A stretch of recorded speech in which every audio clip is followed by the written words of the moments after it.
I love Japanese BLs. Yeah, I can see my buddy Samtab rolling his eyes as he is not into overacting, and I am into it if it is from a Japanese BL.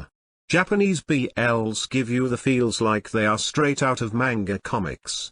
Either it be Aoki acting silly in front of Ida, or my very own baby Adachi acting all clueless in front of Kurosawa. And who can forget our very own Mobu?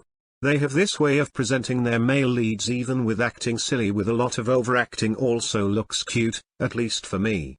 So today I wanna talk about the recently finished BL Mr. Unlucky Has No Choice But to Kiss.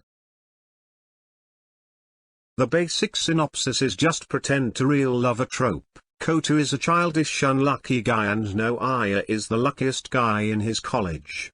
As everybody was exploiting Noaya for his luck, Koto also tries to take his share of Noaya's lucky pie to minimize misfortunes in his life by coming close to him.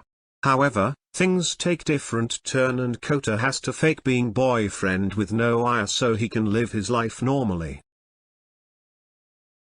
Basic right.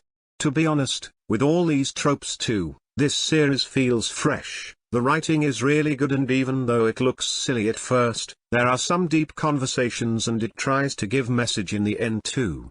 The thing I like about Japanese BL is they are able to put up a decent series even on minimal budget. The acting is good, both the actors look extremely good, and Ryosuke as Koto had to do a lot of overacting and act silly. However, it still felt cute. I commend the makers for not making his character cringe. Yasuke as Noya represents the stereotypical seme as in most Japanese BL. However, I like it when he sometimes bursts into laughter on some serious situations. It gives him a more human touch than most of the seme of Japanese BL. And yes, he looks good shirtless. He should have been always shirtless while at home. The comedic timings are good and some of the scenes are genuinely funny, and even in the midst of laughter, you still feel pity for Koto. The series however goes in circles where Koto is avoiding Noya. Some of the scenes felt repetitive and takes away some of the points from otherwise crisp screenplay. Another thing I liked is how the main lead Noya has been shown liking Koto from the start, and at one instance he says Koto is his type, implying he is attracted in men too. Similarly, the two best friends of Noya, Mugi and Saku, are implied as a couple, and they also threw the girl love angle with Miki and Anna.